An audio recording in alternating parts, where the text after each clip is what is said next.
Hello everyone, welcome to home science classes. Home science classes में आपका स्वागत है। कैसे हैं आप? आशा करती हूँ अच्छे होंगे, खुश होंगे, मस्त होंगे और पढ़ाई कर रहे होंगे। तो आपको पता ही है कि हमने थ्योरी अपनी समाप्त कर ली है। हम कर रहे हैं प्रैक्टिस।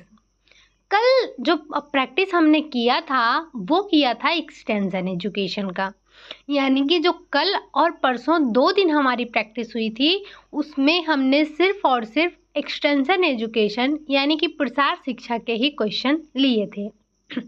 आज की जो क्लास है, आज की क्लास में हमने जो क्वेश्चन लिए हैं वो हैं आपके होम मैनेजमेंट का, क्योंकि हम प्रैक्टिस जो कर रहे हैं वो अपनी ब्रांच के अकॉर्डिंग कर रहे हैं, जैसा हमने अपने थ्योरी की क्लासेस को किया था। तो सबसे पहले हमने एक्सटेंशन एजुकेशन किया था, उसके बाद हमने होम मैनेजमेंट किया था।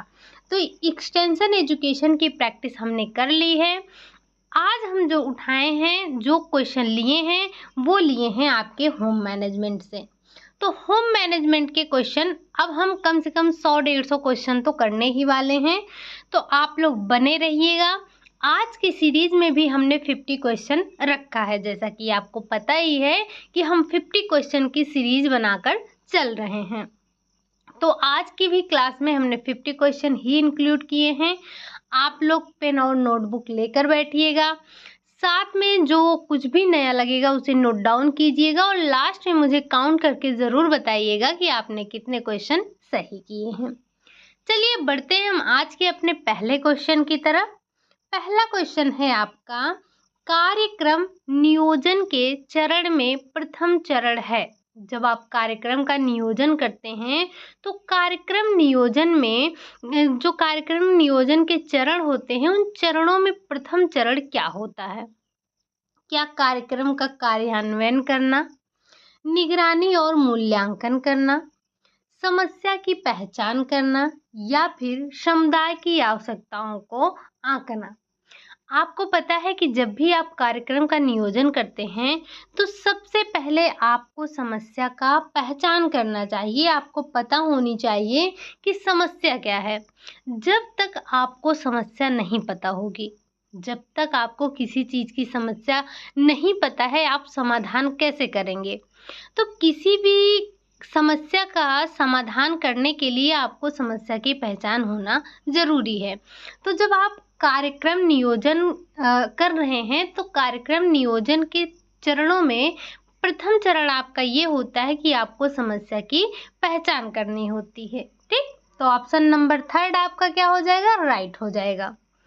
अगला क्वेश्चन है, क्वेश्चन नंबर 2 है, निम्नलिखित में से कौन सी गतिविधियां कार्य के समय लोगों को निर्देश देने में शामिल नहीं है? इनमें से कौन सी गतिविधि ऐसी है जो कार्य के समय लोगों को निर्देश देने में शामिल नहीं है?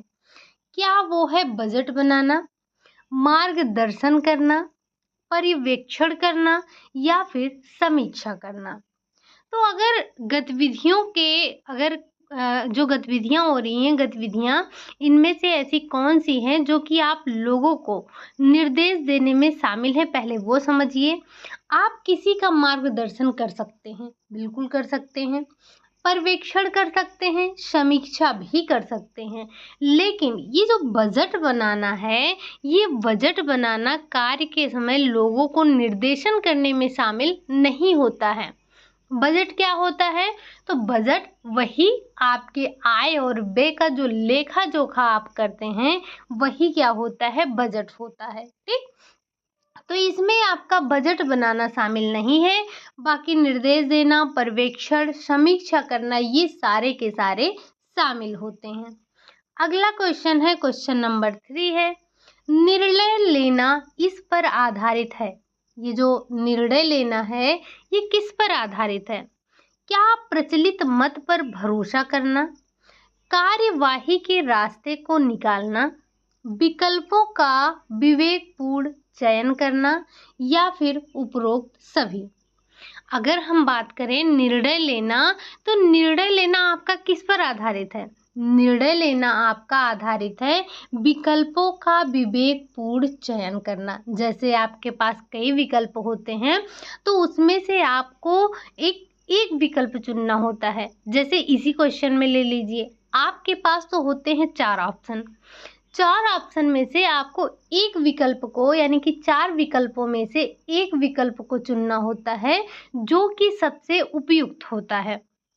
कभी कभी ऐसा भी होता है ना कि आपके पास इन उपरोक्त सभी का ऑप्शन नहीं होता है और हमें 4 के चारों को ऑप्शन सही लगते हैं, लेकिन फिर भी हमें उन चारों में से ही किसी एक को सही करना होता है।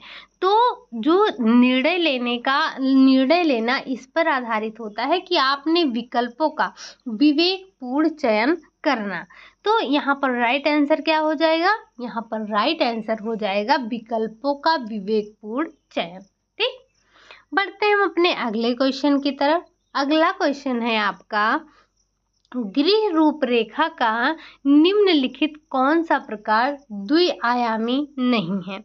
आपको बताना है कि इनमें से जो गृह रूपरेखा है, गृह रूपरेखा का कौन सा प्रकार द्विआयामी नहीं है। पहली बात तो आप ये समझिए कि द्विआयामी कौन सा है इसमें से। क्या फ्लोर रूपरेखा ये आपका द्विआयामी है? उत्तोलन या फिर जिसे आप एलिवेशन कहते हैं रूपरेखा है, सेक्शन रूपरेखा है, या फिर भूदृश्य लैंडस्केप जिसे कहते हैं रूपरेखा है। अगर हम बात कर रहे हैं इनमें से द्विआयामी नहीं है तो वो आपका है भूदृश्य रूपरेखा। ये जो भूदृश्य रूपरेखा है ये आपका द्विआयामी नहीं होता है। बाकी जितने भी रूपरेखा हैं ये आपके क्या हैं? ये द्विआयामी हैं, चाहे वो आपका फ्लोर रूपरेखा हो, उत्तोलन रूपरेखा हो, या फिर वो सेक्शन रूपरेखा हो। ठीक, बढ़ते हैं हम अपने अगले क्वेश्चन की तरफ। क्वेश्चन नंबर 5 है, कह रहा है गृह प्रबंध है। ये जो गृह प्रबंध है क्या है? कार्य को पूर्ण करना है, स्रोतों को इस प्रकार उपयोग करना कि लक्ष्य की प्राप्ति हो सके, घर का रख रखाव करना, या फिर घर का रख रखाव स्फूर्ति से करना। आपको बताना है कि गृह प्रबंध क्या है इसमें से। तो कार्य को पूर्ण करना, कार्य तो पूर्ण करना ही करना है, घर का रख रखाव करना ही करना है, घर का रख रखाव स्फूर्ति से करना है, वो सारी चीजें ठीक हैं, हमें करना है तो करना है। लेकिन जो गृह प्रबंध है, गृह प्रबंध ये होता है कि स्रोतों को इस प्रकार से आप उपयोग करें कि लक्ष्य की प्राप्ति हो सके। आपको स्रोतों को इस प्रकार से प्रयोग करना है ताकि लक्ष्य की प्राप्ति हो सके। ठीक, तो सेकंड वाला ऑप्शन आपका राइट हो जाएगा। अगला क्वेश्चन है, क्वेश्चन नंबर 6 है, कह रहा है मांग का नियम आधारित है। जो मांग का नियम है वो किस पर आधारित है? क्या वो सीमांत उपयोगिता पर आधारित है? क्या वो उत्पादन के सिद्धांत पर आधारित है? क्या वो वितरण के सिद्धांत पर आधारित है, या फिर उपरोक्त सभी? अगर हम कर रहे हैं बात मांग का नियम, तो मांग का नियम सीमांत उपयोगिता पर आधारित होता है। किस पर आधारित होता है? सीमांत उपयोगिता पर आधारित होता है। अगला क्वेश्चन है, क्वेश्चन नंबर 7 है, वह प्रक्रिया जो योजना को इच्छित परिणाम तक पहुंचाने हेतु दिशा प्रदान करता है कहलाता है। क्या कहलाता है? क्या वो संगठन कहलाता है? क्या वो नियंत्रण कहलाता है? क्या वो व्यवस्थापन कहलाता है, या फिर वो मूल्यांकन कहलाता है? अगर हम बात कर रहे हैं वो प्रक्रिया जो योजना को इच्छित परिणाम तक पहुंचाने हेतु दिशा प्रदान करता है, वो आपका होता है नियंत्रण। क्या होता है? वो होता है आपका नियंत्रण। अगला क्वेश्चन है आपका, क्वेश्चन नंबर 8 है, किसी भी खाद्य सेवा संगठन के प्रचलन में निम्नलिखित में से क्या शामिल नहीं है? किसी भी खाद्य सेवा संगठन के प्रचलन में निम्नलिखित में से क्या शामिल नहीं है? क्या वो श्रम है? क्या वो मूल्य ह्रास है, क्या वो प्रतिस्थापन और अनुरक्षण है, या फिर वो किराया है। अगर हम बात कर रहे हैं किसी भी खाद्य सेवा संगठन के प्रचलन में, तो उसमें ये श्रम शामिल नहीं होता है। क्या नहीं शामिल होता है? श्रम नहीं शामिल होता है। बाकी मूल्यह्रास, प्रतिस्थापन और अनुरक्षण और किराया, ये तीन के तीनों शामिल होते हैं। अगला क्वेश्चन है क्वेश्चन नंबर 9। निर्णय और विकल्प लेने के लिए प्रेरक कारक में सम्मिलित नहीं है। आपको बताना है कि निर्णय और विकल्प लेने के लिए जो प्रेरक कारक है उनमें से क्या नहीं शामिल है, या आप बताइए कि क्या जो है कौन सा प्रेरक कारक होता है। क्या वो संसाधन है, क्या वो मूल्य है, क्या वो लक्ष्य है, या फिर वो मानक है। अगर हम बात कर रहे हैं निर्णय और विकल्प लेने के लिए प्रेरक कारक, तो संसाधन है, मूल्य है, लक्ष्य भी है। लेकिन ये जो मानक है, ये मानक आपका निर्णय और विकल्प लेने के लिए प्रेरक कारक में शामिल नहीं होता है। ठीक। अगला क्वेश्चन है क्वेश्चन नंबर 10। क्वेश्चन नंबर 10 आपसे कह रहा है कि व्यक्ति महत्वपूर्ण निर्णय लेने से पूर्व व्यक्तियों के जिस समूह से परामर्श लेता है वो क्या कहलाता है। यानी जो व्यक्ति है, व्यक्ति अगर महत्वपूर्ण निर्णय लेने से पहले व्यक्तियों के समूह से जो परामर्श लेता है, सलाह लेता है, वो क्या कहलाता है। क्या वो औपचारिक समूह कहलाता है, क्या वो गैर रस्मी समूह कहलाता है, क्या वो संदर्भ समूह कहलाता है, या फिर वो रुचि रखने वाला समूह कहलाता है। अगर हम बात कर रहे हैं यहाँ पर व्यक्तियों के समूह से जो परामर्श लिया जा रहा है, तो उसे हम कहते हैं संदर्भ समूह। क्या कहते हैं? उसे हम कहते हैं संदर्भ समूह। ठीक। अगला क्वेश्चन है आपका क्वेश्चन नंबर 11 है, गृह प्रबंध की प्रक्रिया में गतिविधियों का सही अनुक्रम है। यानी कि आपको गृह प्रबंध के जो चरण हैं उनको आपको गृह प्रबंध की जो प्रक्रिया है, प्रक्रिया को चरणों से लगाना है या क्रम से लगाना है। ठीक। सबसे पहले क्या करते हैं? सबसे पहले नियोजन, संगठन, मूल्यांकन, फिर क्रियान्वयन करते हैं, या फिर नियोजन, संगठन, क्रियान्वयन, फिर मूल्यांकन करते हैं, या फिर नियोजन, क्रियान्वयन, संगठन, फिर मूल्यांकन करते हैं, या फिर इनमें से कोई नहीं सही है। अगर आपको याद हो तो जब हम गृह प्रबंध यानी कि होम मैनेजमेंट स्टार्ट करते हैं, तब पहले या दूसरे ही क्लास में गृह प्रबंधन की प्रक्रिया को पढ़ते हैं, जिसमें आपको मुख्य रूप से 3 चरण देखने को मिलते हैं।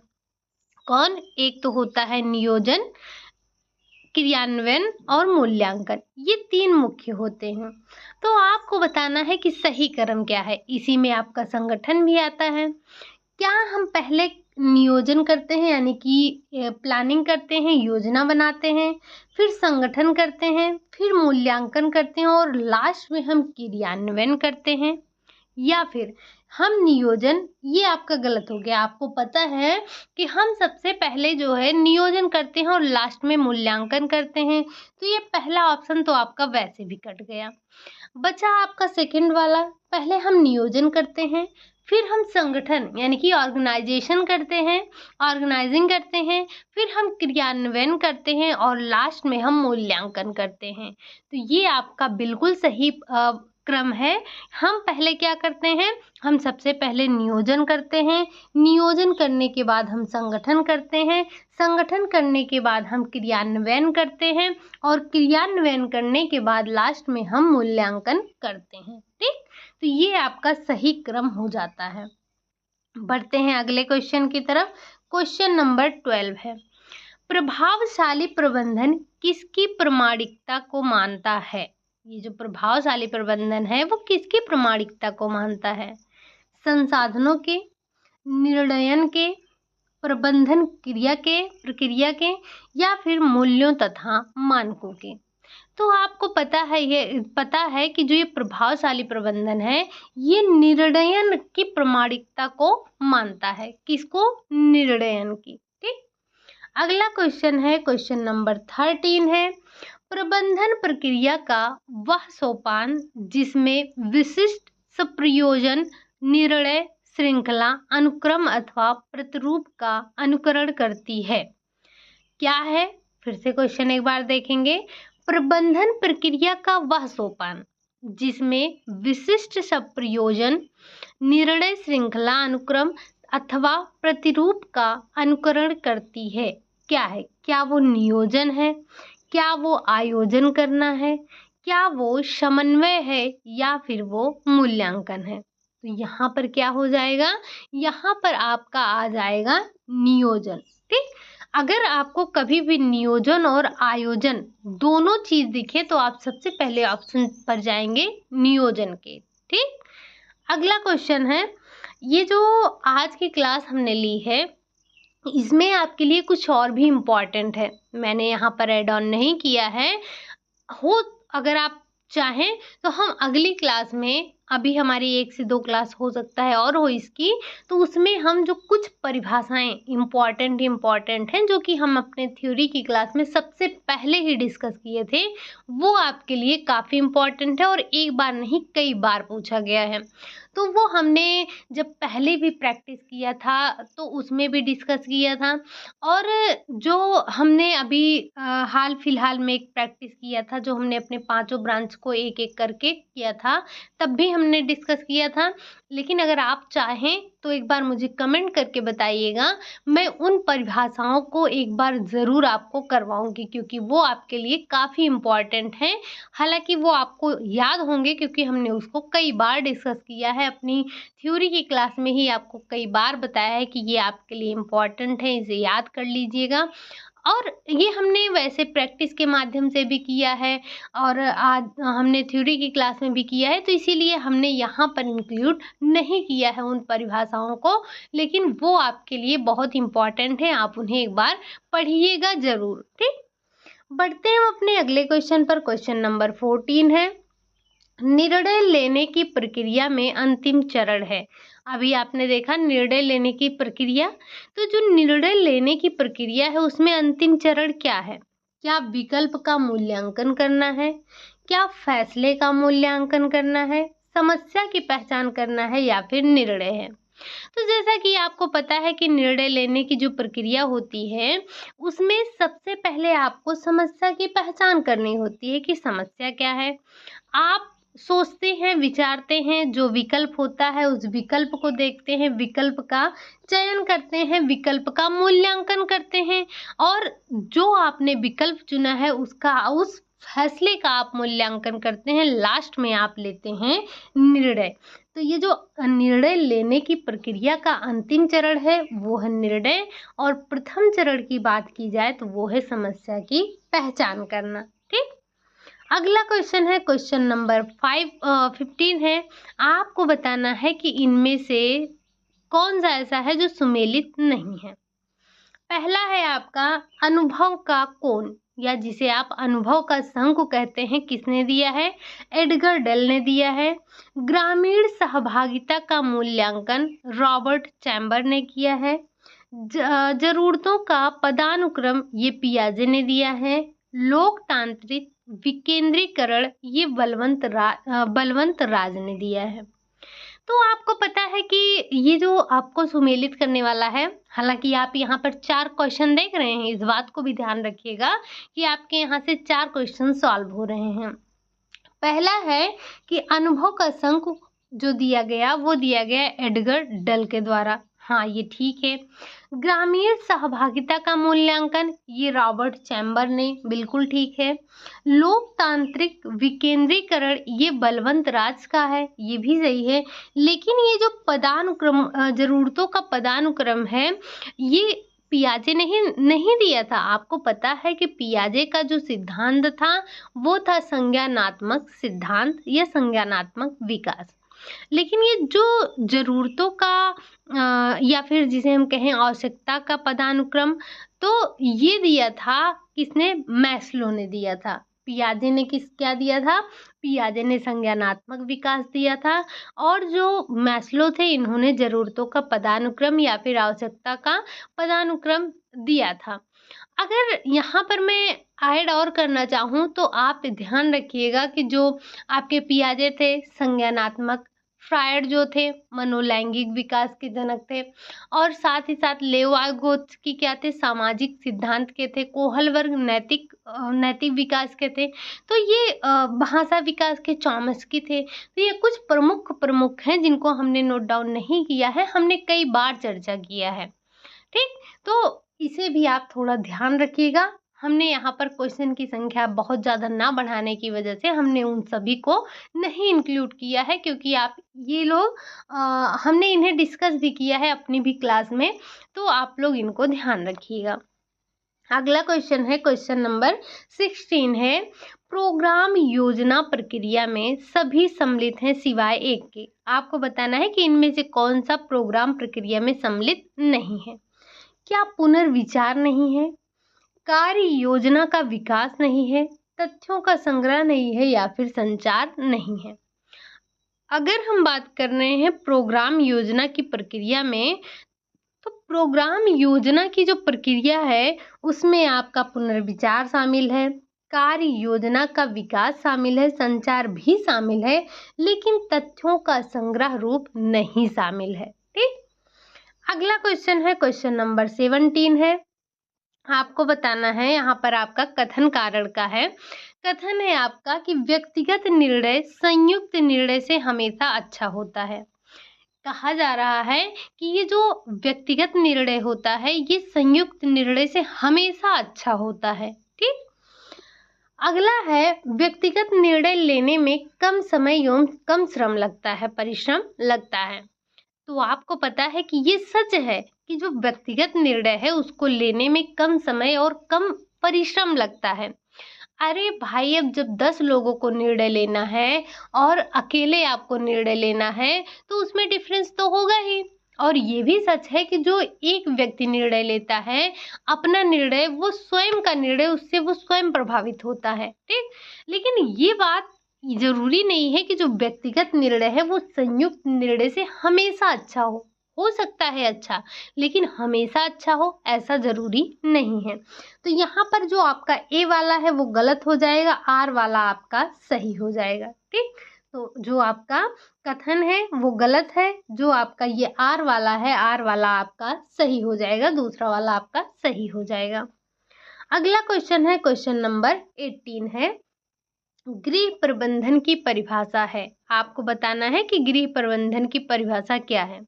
घर की देखभाल करना, लक्ष्य की प्राप्ति के लिए संसाधनों का प्रबंध करना, कार्यों को समाप्त करना, या फिर घरेलू कार्यों में दक्षता प्राप्त करना। अगर हम बात कर रहे हैं गृह प्रबंधन की, तो गृह प्रबंधन में ये सब आ जाते हैं कि आपको घर की देखभाल करनी है, लोगों की देखभाल करनी है, घर के सारे कार्यों को समाप्त करना है, घर के कार्यों में आपको दक्ष होना चाहिए। हाँ ठीक है, सब कुछ होना चाहिए, लेकिन जो इसकी जो गृह प्रबंध है इसकी सही परिभाषा क्या होगी कि लक्ष्यों की प्राप्ति के लिए संसाधनों का प्रबंध करना ही क्या कहलाता है, आपका गृह प्रबंध कहलाता है। ठीक, अगला क्वेश्चन है आपका क्वेश्चन नंबर 19 है। कह रहा है, निम्नलिखित में से व्यवस्था के स्वाभाविक मूल्य कौन नहीं है। आपको बताना है कि इनमें से व्यवस्था के स्वाभाविक मूल्य कौन नहीं है। क्या सहकारिता नहीं है, क्या यंत्र विज्ञान संबंधी संतुष्टि नहीं है, ईमानदारी नहीं है, या फिर रचनात्मकता नहीं है। अगर हम बात कर रहे हैं कि व्यवस्था के स्वाभाविक मूल्य, तो व्यवस्था के स्वाभाविक मूल्य में आपका सहकारिता, ईमानदारी, रचनात्मकता, ये तीन के तीनों शामिल होते हैं, लेकिन यंत्र विज्ञान संबंधी जो संतुष्टि है ये आपका सम्मिलित नहीं होता है। ठीक, अगला क्वेश्चन है, क्वेश्चन नंबर 20 है। कह रहा है आपसे, प्रबंधन प्रक्रिया का मुख्य बिंदु क्या है। आपको बताना है जो प्रबंधन प्रक्रिया है, प्रबंधन प्रक्रिया के मुख्य बिंदु क्या होते हैं। क्या आयोजन है, नियंत्रण है, मूल्यांकन है, या फिर उपरोक्त सभी। तो आपको पता ही है कि जो प्रबंधन प्रक्रिया है उसके 3 मुख्य बिंदु होते ही हैं। कौन-कौन से? एक आयोजन होता है, नियंत्रण होता है, मूल्यांकन होता है और ये आपका क्रम से भी लगा हुआ है। तो प्राथमिक कौन है? आयोजन है। अंतिम कौन है? मूल्यांकन है। मध्य का कौन है? नियंत्रण है। तो ये 3 के तीनों ही आपके प्रबंधन प्रक्रिया के मुख्य चरणों में या मुख्य बिंदु में शामिल होते हैं। ठीक?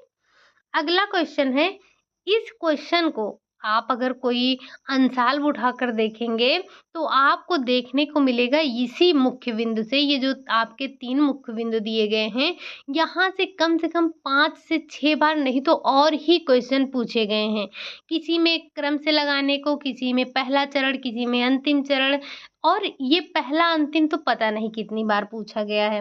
मतलब ये जो प्रबंधन प्रक्रिया के बिंदु हैं ना तीनों, यहाँ से आपसे बहुत क्वेश्चन पूछा गया है, बहुत बार क्वेश्चन पूछा गया। आप एक बार अपने अंशाल को उठाकर देखिएगा। ठीक?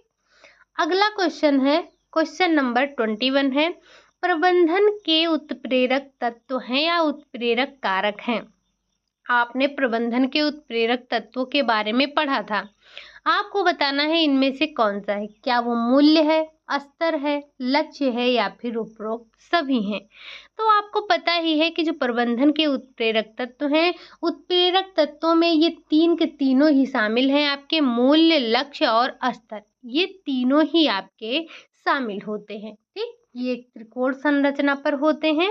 ध्यान रखिएगा ये किस पे होते हैं, तो ये हमेशा एक त्रिकोण रचना पर होते हैं जहाँ पर गोल, वैल्यू और ये आपका स्टेज होता है। ठीक? अगला क्वेश्चन है आपका क्वेश्चन नंबर 22 है, कह रहा है पाठ्यक्रम निर्माण का बुनियादी सिद्धांत है। ये जो पाठ्यक्रम का निर्माण होता है इसका बुनियादी सिद्धांत क्या है? क्या कार्यशीलता का सिद्धांत है, उपयोगिता का सिद्धांत है, अनुभव का सिद्धांत है या फिर ये रुचि का सिद्धांत है? अगर हम बात कर रहे हैं पाठ्यक्रम निर्माण के बुनियादी सिद्धांत का, तो ये है आपके उपयोगिता का सिद्धांत। क्या है? उपयोगिता का सिद्धांत। ये क्वेश्चन भी आपसे कई बार पूछा जा चुका है। अगला क्वेश्चन है आपका क्वेश्चन नंबर 23। क्वेश्चन नंबर 23 कह रहा है पाठ्यक्रम उपयोगी है। पाठ्यक्रम किसके लिए उपयोगी है? क्या ये शैक्षिक उद्देश्यों की प्राप्ति के लिए उपयोगी है? क्या ये शैक्षिक प्रक्रिया व्यवस्थित करने के लिए उपयोगी है? क्या ये समय व शक्ति के उपयोग के लिए उपयोगी है या फिर उपरोक्त सभी? अगर हम बात करें पाठ्यक्रम की उपयोगिता की, तो पाठ्यक्रम की उपयोगिता इन सभी के लिए है, चाहे वो आपके शैक्षिक उद्देश्य की प्राप्ति हो, शैक्षिक प्रक्रिया व्यवस्था करने की हो, समय व शक्ति के उपयोग के लिए हो, तो इन सभी के लिए ये पाठ्यक्रम जो है ये उपयोगी होता है। अगला क्वेश्चन है क्वेश्चन नंबर 24 है, मूल्य बनते हैं। मूल्य कैसे बनते हैं? क्या मानव रुचि, इच्छा और अनुभव से बनते हैं? क्या व्यक्ति तथा स्थिति के बीच अंतर क्रिया से बनते हैं? क्या मानवीय विकल्प तथा समस्याओं का हल ढूंढने से बनते हैं या फिर उपरोक्त सभी? अगर हम बात कर रहे हैं मूल्य बनने की, तो मूल्य बनते हैं मानवीय इच्छा शक्ति और मानवीय रुचि, इच्छा और अनुभव के द्वारा। ठीक? पहला ऑप्शन क्या हो जाएगा आपका? राइट हो जाएगा। अगला क्वेश्चन है क्वेश्चन नंबर 24 है, कह रहा है स्वर्णिम आय का अनुपात किसके द्वारा दिया गया है? ये जो स्वर्णिम आय का अनुपात है ये किसके द्वारा दिया गया है? रूस, ग्रीक, भारत या फिर चीन? तो ध्यान रखिएगा स्वर्णिम आय का अनुपात जो दिया गया है वो ग्रीक के द्वारा दिया गया है। अगला क्वेश्चन है आपका क्वेश्चन नंबर 26। आपको बताना है कि भारत सरकार द्वारा नियोजन आयोग की स्थापना हुई थी।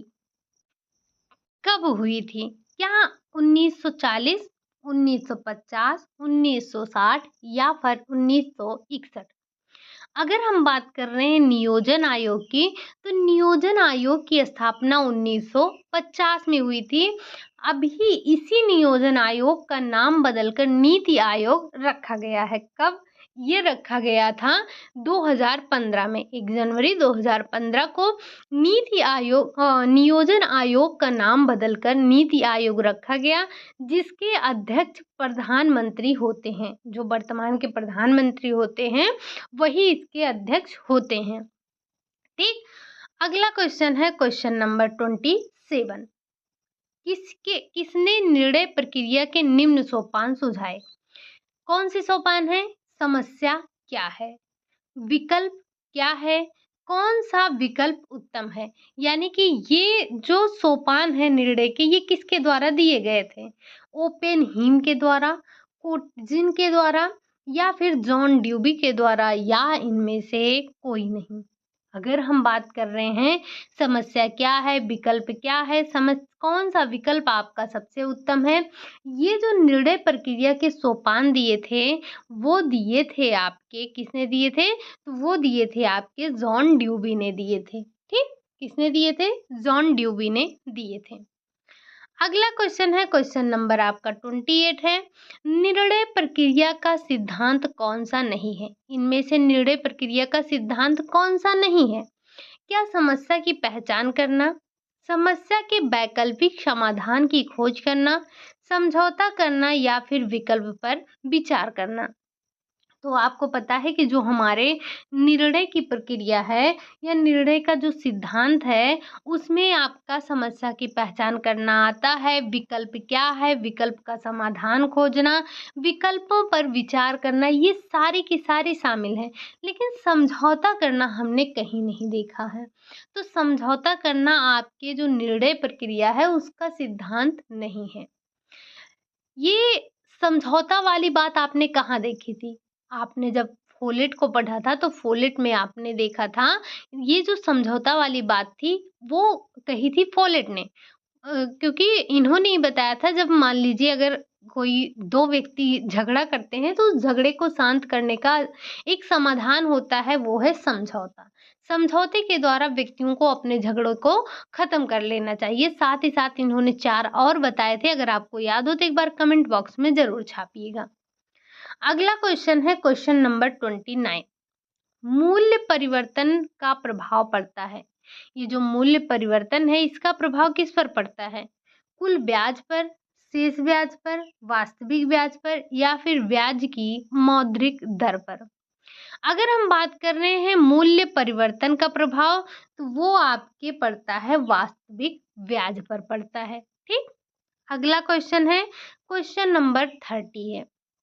आपको बताना है कि मुंडेल ने, जो मार्विन मुंडेल थे, मुंडेल ने व्यक्ति की कार्य पद्धति में सुधार के परिवर्तनों को कितने वर्गों में विभाजित किया था?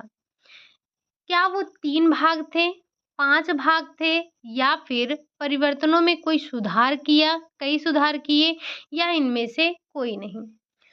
सबसे पहले आप ध्यान रखेंगे, परिवर्तन के वर्ग का जो नियम दिया था वो किसने दिया था? मार्विन मुंडल ने। इन्होंने इसे कितने भागों में बांटा था? तो इसे भागा था 5 स्तरों में इसे विभाजित किया था। लेकिन इन्होंने जो 5 स्तर बताए थे, ग्रास एंड कैंडल ने उसको 3 स्तरों में विभाजित कर दिया था। ठीक, अगला क्वेश्चन है क्वेश्चन नंबर 31। कह रहा है, एक पॉलिसी जिसे किसी निर्दिष्ट अवधि में या किसी व्यक्ति की मृत्यु के बाद एक मुफ्त राशि प्रदान करने के लिए रूपांतरित किया जाता है, उसका नाम है, क्या नाम है? यानी कि आपको ऐसी पॉलिसी के बारे में बताना है जो कि एक निर्दिष्ट अवधि या फिर कोई व्यक्ति अगर मर गया है, उसकी मृत्यु हो गई है, तो उसकी मृत्यु के बाद एक मुफ्त राशि प्रदान करने के लिए रूपांतरित किया जाता है, उसे क्या कहते हैं? क्या उसे एंडाउनमेंट पॉलिसी कहते हैं, या उसे बीमा पॉलिसी कहते हैं, संचय पॉलिसी कहते हैं, या फिर उसे हम स्वउद्देश्य पॉलिसी के नाम से जानते हैं? तो ये जो व्यक्ति के मरने के बाद या एक समय के पूरा होने के बाद जो राशि उसको दी जाती है, ये होता है बीमा पॉलिसी में। क्या है ये? ये है आपका बीमा पॉलिसी। ठीक, अगला क्वेश्चन है आपका क्वेश्चन नंबर 32। किसी व्यक्ति द्वारा वास्तविक आय की उपयोग या उपभोग के माध्यम से प्राप्त संतोष की भावना को कहते हैं? क्या कहते हैं? क्या उसे आप धन की आय कहते हैं, मूल आय कहते हैं, अभौतिक आय कहते हैं या फिर कुल आय के नाम से जानते हैं? अगर हम बात कर रहे हैं किसी व्यक्ति द्वारा वास्तविक आय के उपभोग या उपयोग या उपभोग के माध्यम से जो व्यक्ति को संतोष प्राप्त होता है, एक तो आप उसे कह सकते हैं आत्मिक आय। आत्मिक आय नहीं है यानी कि उसे हम धन आय, मूल आय, कुल आय ऐसा कुछ नहीं कहेंगे, हम उसे कहेंगे अभौतिक आय। भौतिक क्या होता है? जैसे जैसे ये जो आपका धन है, जो आपकी कुल आय है, ये सारी चीज़ें क्या हैं? वो भौतिक हैं। लेकिन जो आपको दिख नहीं रही हैं, वो हैं अभौतिक। तो ये जो आत्मिक संतोष होता है, व्यक्ति को जो आत्मिक संतोष प्राप्त होता है, वो क्या होता है?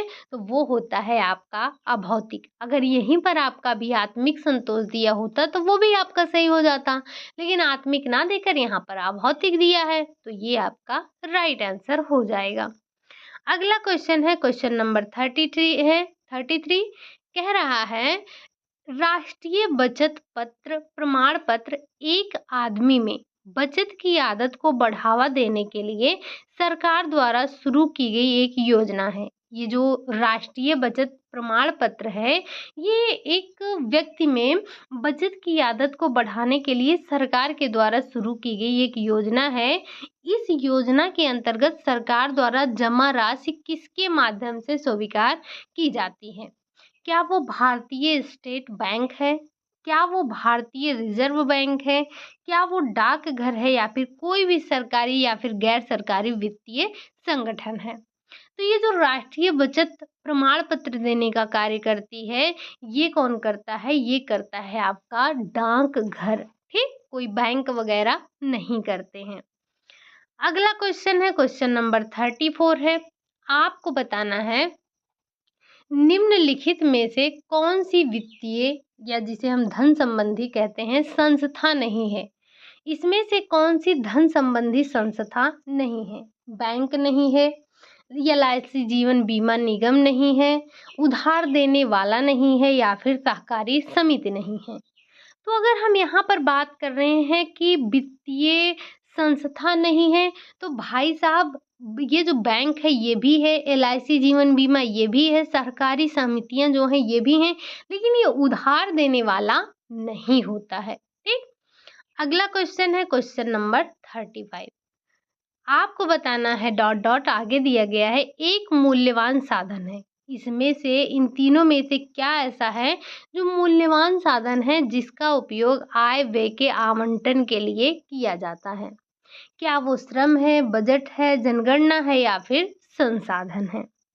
अगर हम बात करें तो ये जो आपका बजट होता है, बजट एक ऐसा मूल्यवान साधन होता है जिसका उपयोग आय और व्यय के आवंटन के लिए किया जाता है, ठीक। अगला क्वेश्चन है, क्वेश्चन नंबर 36 है।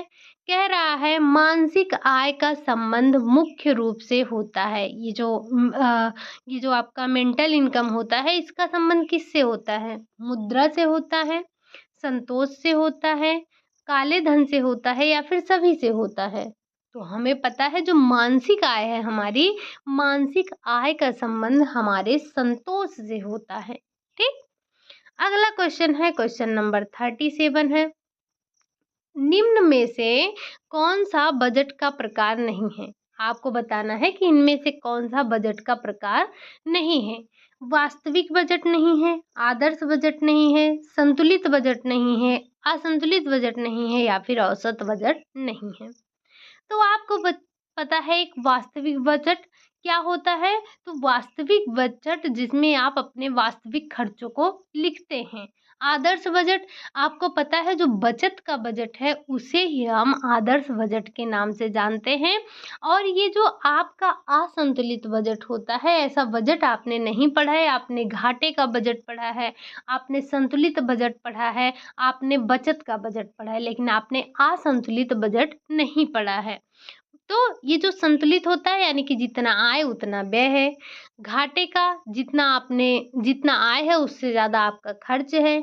आपके एक बजट और पढ़ा था जो था आपका बचत का बजट, यानी कि आप कमा रहे हैं 100 रुपए, खर्चा कर रहे हैं 80 रुपए। ये आपका होता है बचत का बजट, और यही आपका आदर्श बजट भी कहलाता है। तो ये जो असंतुलित बजट है ये किसी भी प्रकार का कोई बजट नहीं होता है। अगला क्वेश्चन है क्वेश्चन नंबर 38। पूछ रहा है आपसे, आय के प्रयोग को नियंत्रित करने के लिए निम्न में से कौन सी विधियों का उपयोग किया जाता है। यानी कि अगर आपको आय के प्रयोगों को नियंत्रित करना है तो उसके लिए आपको किस विधि का उपयोग करना चाहिए। क्या आपको मानसिक जांच करना चाहिए? क्या आपको व्यक्ति द्वारा जांच करना चाहिए, अभिलेख रखना चाहिए, या फिर उपरोक्त सभी? अगर हम बात कर रहे हैं अपने आय को नियंत्रित करने के लिए तो वो है आपका अभिलेख विधि। आपको क्या करना चाहिए? ये आपका उपरोक्त सभी हो जाएगा। आपको मानसिक जांच भी करना चाहिए, आपको व्यक्ति द्वारा जांच भी करना चाहिए, और आपको अभिलेख भी रखना चाहिए, यानी कि जो लेखा जोखा होता है उसको भी आपको रखना चाहिए। तो ये आपका उपरोक्त सभी यहाँ पर राइट आंसर हो जाएगा। अगला क्वेश्चन है क्वेश्चन नंबर 39। आपको बताना है इसमें से कौन सा सुमेलित है। इसमें से कौन सा आपका सुमेलित है। पहला है आपका रोजगार आय, जिसे आप कहते हैं मजदूरी।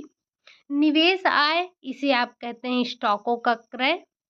छिपी हुई आय, सामुदायिक सुविधा, उपरोक्त सभी। तो आपको पता ही है कि जब कोई व्यक्ति मजदूरी करता है यानी कि जो उसका रोजगार आय है वो आपकी मजदूरी कहलाती है। जो कोई व्यक्ति निवेशित आय है, उसका जो निवेश कर रहा है वो आय है, तो स्टॉकों का क्रय हो जाता है। छिपी हुई आय यानी कि जो आप सामुदायिक सुविधाएं ले रहे हैं वो आपका छिपी हुई आय कहलाती है, और उपरोक्त सभी यहाँ पर आपका सही हो जाएगा क्योंकि ये सारे के सारे आपके सुमेलित हैं, सारे के सारे आपके सही हैं। अगला क्वेश्चन है क्वेश्चन नंबर 40 है, पोषण सुरक्षा के अंतर्गत निम्नलिखित आयाम नहीं है। जो पोषण सुरक्षा आता है आपका, पोषण सुरक्षा के अंतर्गत निम्नलिखित में से कौन सा आयाम नहीं है। क्या वो उपलब्धता है, पहुंच होना है आपका, अवशोषण है, या फिर वो आय है। अगर हम बात कर रहे हैं किसकी, पोषण सुरक्षा की, तो पोषण सुरक्षा में उपलब्धता, पहुंच होना, अवशोषण, ये तीनों के तीनों आयाम किसके हैं, पोषण सुरक्षा के हैं। लेकिन आय आपके पोषण सुरक्षा का आयाम नहीं होता है। अगला क्वेश्चन है क्वेश्चन नंबर 41 है। आपको बताना है कि निम्न में से क्या वास्तविक विनियोग नहीं है। इनमें से कौन सा वास्तविक विनियोग नहीं है।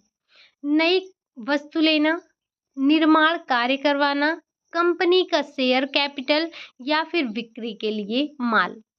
अगर हम बात कर रहे हैं वास्तविक विनियोग की, तो वास्तविक विनियोग में आपका कंपनी का शेयर कैपिटल नहीं आता है। बाकी ये तीनों यानी कि निर्माण कार्य, नई वस्तु, बिक्री के लिए माल, ये तीन के तीनों ही आपके आते हैं। अगला क्वेश्चन आ जाता है आपका क्वेश्चन नंबर 42 है, शुद्ध लाभ में शामिल नहीं है।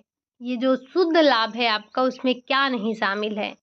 समन्वय का पुरस्कार नहीं शामिल है, जोखिम वहन का पुरस्कार शामिल नहीं है, नव परिवर्तन का पुरस्कार नहीं शामिल है, या फिर एकाधिकार का पुरस्कार नहीं शामिल है, या फिर एकाधिकार का लाभ नहीं शामिल है। अगर हम बात करते हैं शुद्ध लाभ की, तो जो समन्वय का पुरस्कार है ये शामिल है, जोखिम वहन का पुरस्कार ये भी शामिल है, नव परिवर्तन का पुरस्कार ये भी शामिल है, लेकिन जो एकाधिकार का लाभ है वो आपका शामिल नहीं है। एकाधिकार से आपको याद आ रहा होगा बाजार के प्रकार। आपने बाजार के 3 प्रकार पढ़े थे, जरा एक बार कमेंट करके बताइए। एक तो आपका एकाधिकार है, 2 और कौन कौन से हैं एक बार कमेंट करके जरूर बताइएगा। अगला क्वेश्चन है क्वेश्चन नंबर 43 है, बजट का मुख्य परंतु अंतिम मद है। जो बजट का मुख्य और अंतिम मद क्या होता है। प्रतिदिन संतुलित एवं बढ़िया भोजन करना, धन को आकस्मिक प्रयोग के लिए बढ़ा रखना, स्वयं का घर होना, विलासिता वस्तुओं पर व्यय करना।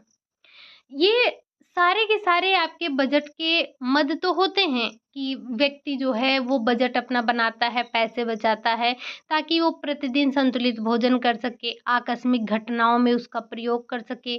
वो अपने स्वयं के घर बनवाने के लिए भी इनका प्रयोग करता है। विलासिता की वस्तुएँ यानी कि जब आपकी आवश्यकताएँ पूर्ण हो जाती हैं, उसके बाद आप विलासिता की चीज़ों की तरफ बढ़ते हैं, तो ये सारे के सारे उसमें आते हैं। लेकिन इसमें जो मुख्य और अंतिम मद है, वो है आपका धन का आकस्मिक प्रयोग के लिए रखना।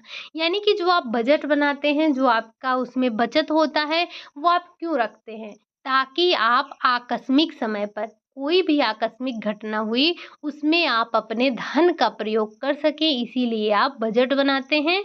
तो बजट का मुख्य लेकिन अंतिम पद क्या होता है, अंतिम मद क्या है कि धन को आकस्मिक प्रयोग के लिए रखना। अगला क्वेश्चन है, क्वेश्चन नंबर 44 है, चालू खाते में से पैसा निकाला जा सकता है। यानी कि जो चालू खाता होता है, उसमें आप कितना बार पैसा निकाल सकते हैं? दिन में 1 बार, सप्ताह में 1 बार, महीने में 1 बार या फिर आवश्यकता अनुसार कई बार। तो जो चालू खाता खुलवाते हैं, वो क्यों खुलवाते हैं? ताकि वो अपना कई बार निकाल सके, जितनी बार उनको आवश्यकता है उतनी बार निकाल सके। चालू खाते में समस्या क्या है कि इसमें ब्याज नहीं मिलता है, ठीक? ये कई बार क्वेश्चन पूछा गया है कि किस प्रकार के खाते में ब्याज नहीं मिलता है। तो जो चालू खाता होता है, चालू खाते में ब्याज नहीं मिलता है, ठीक? आप इसे आवश्यकता अनुसार चाहे जितनी बार पैसा निकाल सकते हैं। ये एक प्रकार से क्या व्यवसाय के लिए ये खाता खोला जाता है, ठीक? अगला क्वेश्चन है, क्वेश्चन नंबर 45, उपभोक्ता संरक्षण अधिनियम पारित हुआ कब हुआ था? 24 दिसंबर 1980, 24 दिसंबर 1982, 24 दिसंबर 1986 या फिर 24 दिसंबर 2000। तो ये बड़ा घिसा-पिटा क्वेश्चन है कि ये जो उपभोक्ता संरक्षण अधिनियम पारित हुआ था, वो कब हुआ था? वो हुआ था 24 दिसंबर 1986 को। लेकिन एक बात बताइएगा, ये लागू कब हुआ था? कमेंट बॉक्स में ज़रूर छापिएगा कि ये कब लागू हुआ था। हॉलमार्क सोना कितने मात्रा में शुद्ध होता है? यानी कि जो हॉलमार्क सोना होता है, ये कितने प्रतिशत मात्रा इसकी शुद्ध होती है? 100% होती है, 99.8% होती है, 95.26% होती है या फिर 91.6% होती है। अगर हम बात कर रहे हैं हॉलमार्क की, तो जो हॉलमार्क सोना है वो आपका ये 95.26% शुद्ध सोना होता है, ठीक? अगला क्वेश्चन है, क्वेश्चन नंबर 47 है। कह रहा है, राष्ट्रीय उपभोक्ता शिकायत निवारण आयोग कहाँ पर स्थित है? आपको बताना है, ये जो राष्ट्रीय उपभोक्ता शिकायत निवारण आयोग है, ये कहाँ स्थित है? मुंबई, चेन्नई, बेंगलुरु, नई दिल्ली। तो ये जो राष्ट्रीय उपभोक्ता शिकायत निवारण आयोग है, ये आपका उपस्थित है नई दिल्ली में। कहाँ पर है? तो ये है आपका नई दिल्ली में उपस्थित है। अगला क्वेश्चन है, क्वेश्चन नंबर 48 है। सभी प्रकार की वस्तुओं और सेवाओं से सुरक्षित होने का अधिकार क्या कहलाता है? सभी प्रकार की जो वस्तुएं हैं, सेवाएं हैं, उनसे सुरक्षित होने का अधिकार क्या कहलाता है? क्या वो सुरक्षा का अधिकार है, स्थानांतरण का अधिकार है, चुनाव का अधिकार है या फिर सुनने का अधिकार है? सुनने इन द सेंस सुनवाई का अधिकार, ठीक?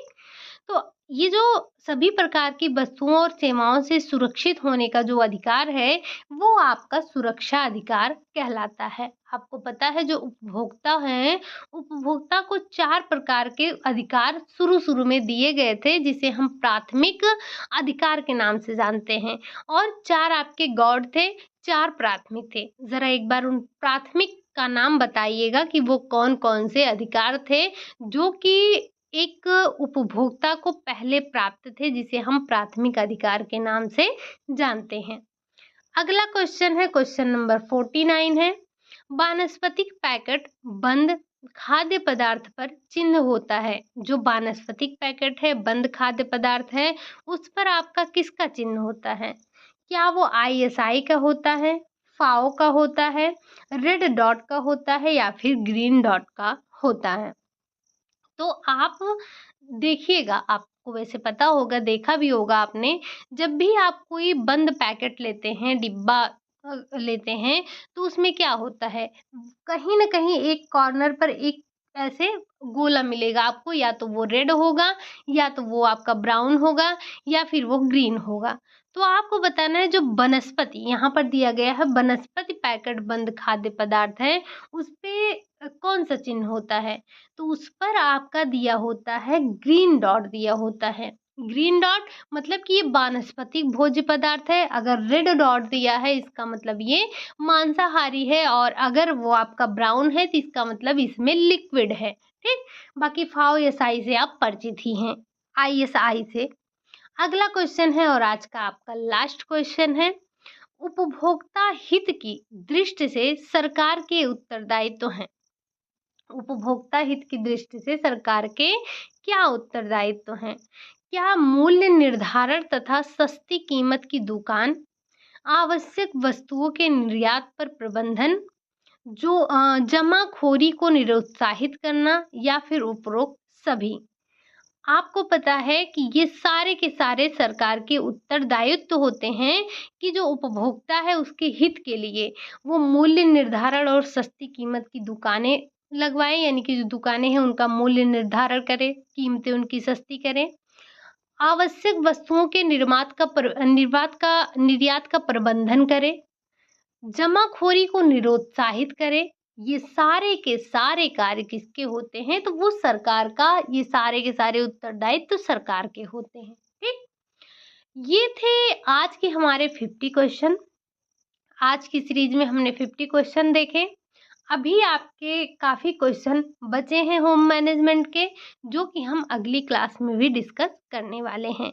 तो आपने 50 क्वेश्चन देखा, क्वेश्चन आपको कैसे लगे? अगर अच्छे लगे हों तो लाइक करिएगा, चैनल को सब्सक्राइब कीजिएगा, कमेंट ज़रूर कीजिएगा जो भी क्वेश्चन आपसे पूछे गए हैं। हालांकि मैं कहती तो रोज़ हूँ कि जो क्वेश्चन आपसे पूछे गए हैं कमेंट करिएगा, बताइएगा, लाइक कीजिएगा, सब्सक्राइब कीजिएगा, लेकिन ना, आपको कुछ नहीं करना है ना? पता नहीं आप लोग क्लास भी जितने लोग लेते हैं, सही से लेते भी हैं या नहीं?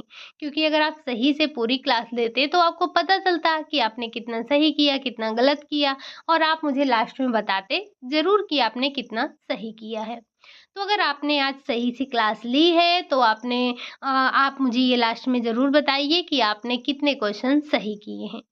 चलिए फिर आज के लिए यही इतना रखते हैं, मिलते हैं नेक्स्ट क्लास में, तब तक के लिए बाय बाय, टेक केयर।